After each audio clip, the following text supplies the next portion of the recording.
Hello, everyone, and welcome to the Million Dollar Speaker Podcast. Hi, I'm Arvee Robinson. I'm the Master Speaker Trainer, International Speaker, and author of Speak Up, Get Clients. I'm your host for today for the Million Dollar Speaker Podcast. Now, I've been in the speaking industry for over 30 years, and I have seen and trained all kinds of speakers. But I'll tell you what, the most sought after speaker is the million dollar speaker.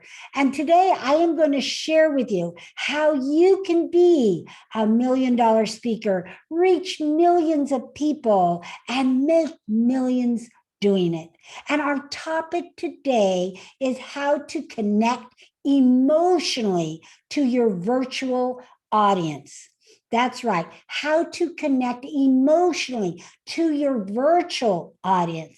You see, as we have found ourselves in the virtual world as a speaker, there is a block between us and our audience like never before. It is worse than a lectern being in front of you and blocking your audience. So we have got to do everything that we can in order to connect emotionally. So I am going to share with you how you can do that. Now, you don't have to do all these steps, but the more you do, the more you will connect emotionally. So we're going to spell out the word emotional. Emotional. So if you're driving in your car, just make a mental note. But if you are in your office or home, grab a piece of paper, write down the word emotional. So we're going to start with the E in emotional. And the E stands for empathy. What is important to your audience? You need to be like them. You need to feel what they are feeling as they're sitting across from you in that gallery view, sitting there. Now, maybe they're bored. Maybe they are, multitasking. Maybe they're worrying about their kids. Whatever is going on, have some empathy for them and put yourself in their shoes. When you do that, you'll know how important it is to build that trust and rapport with your audience, to greet people as they come in, to talk to them while you're doing your presentation. Now, the M is for match audience. Match your audience with the value that they seek. Match them. So if you know they're coming into the room because they want to learn more about public speaking, then that's what you need to make sure that you're giving them. And not only matching their expectations, but over delivering, going beyond. So it's so powerful that when they're finished, when you're finished with your speech, they're saying, wow, I've got a lot of notes, or wow, that was better than I expected, or you delivered more than I anticipated. That's what you want to make sure that you're trying to do, is match the audience's expectations and then go beyond. The O in emotional stands for open hearts. Yes, you want to open the hearts of your listeners. And the best way to do that, of course, is to show up as a speaker with an open heart yourself. But the way to open people's hearts is through storytelling.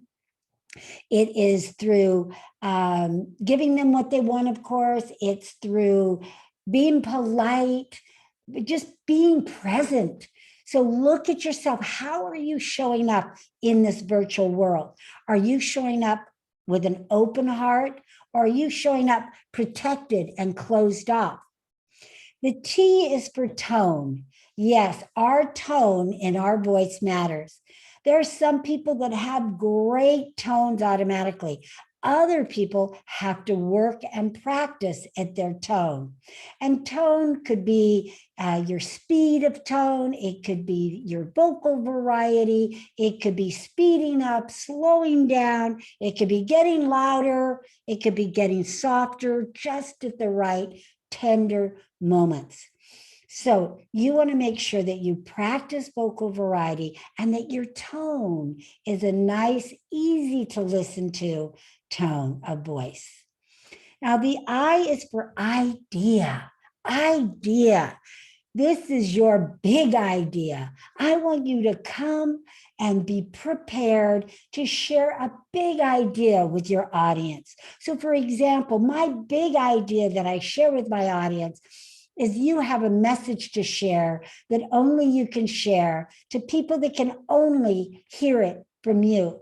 And that message will save somebody's life, their soul, their business, and they will, and it will end their suffering. So that's the big idea. So again, you have a message to share that only you can share to people that can only hear it from you. And that message will save somebody's business, their life, or even their soul. So that's a big idea. Another big idea that I share with my audience is everything that you want is outside your comfort zone, or you would already have it. That's right. Everything that you want is outside your comfort zone, or you would already have it. So let's get uncomfortable. All right. Let's get uncomfortable. So those are big ideas. So share with them what your big idea is. The O is for outline. Yes, outline. You want to outline your presentation. You cannot emotionally connect to your audience if you are reading from your script, or even if it's an outline, you can't connect. Every time you look away, it's a disconnect. The same is true if you were speaking at a live event and you're turning to look at your PowerPoint. It's a disconnect. So make sure that you know your material inside and out. Sure, if you glance down at an outline to stay on track, that's fine. But glance right back up. Don't sit and read it. The only time that reading is permitted when you're speaking is if someone is reading your introduction, your bio, then it's perfectly okay to get that right. But as a speaker, if you want to emotionally connect, don't read. Outline your presentation. Use acronyms like I do so that you can easily remember your content and stay on track. Yes. And the N is for new and relevant. What is relevant now? Always be in the now when you're speaking. And that could be a couple of things. One, if noise goes by, if the dogs are barking in your office, acknowledge that it's happening now. Whatever's happening in the world, like the pandemic, we're all virtual. We're not going to ignore this. You have to be in the now. So when you speak and you're teaching your content, make it relevant to whatever is happening now in your industry and in the world, because it makes a huge difference. I speak a lot about virtual speaking now. Why? Because that's how we're speaking. Very few people are actually speaking on live stages. Now, I had the opportunity to speak on a live stage a few months ago. It was the first live stage that I had been on in a year. And although I love virtual stages, it was so special to be out speaking on a live stage once again, and very, very different.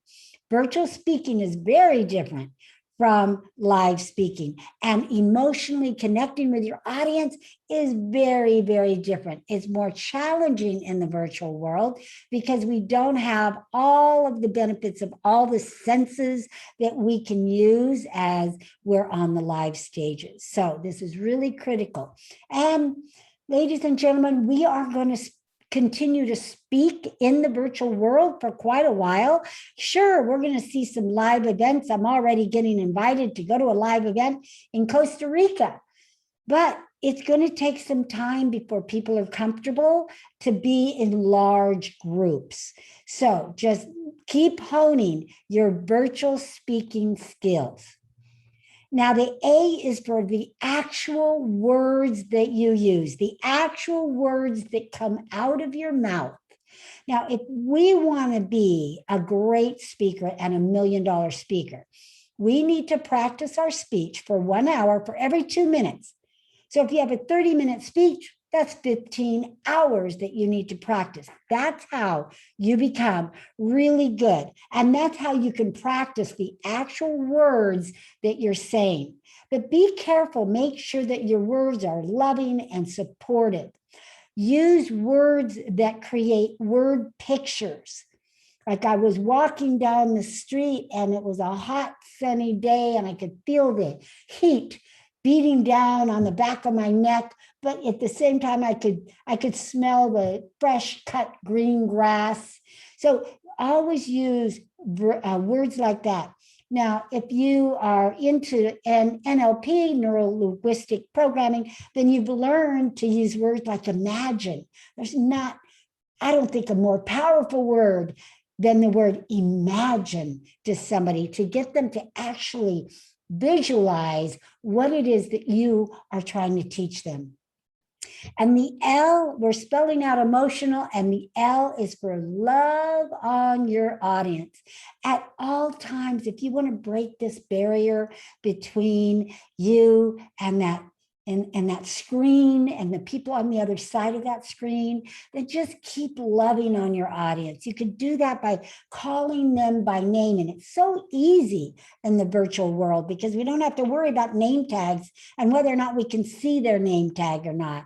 So share their name. When they come into the room, make sure you make them feel welcome. There's nothing worse than walking in a virtual space and nobody even know you're there.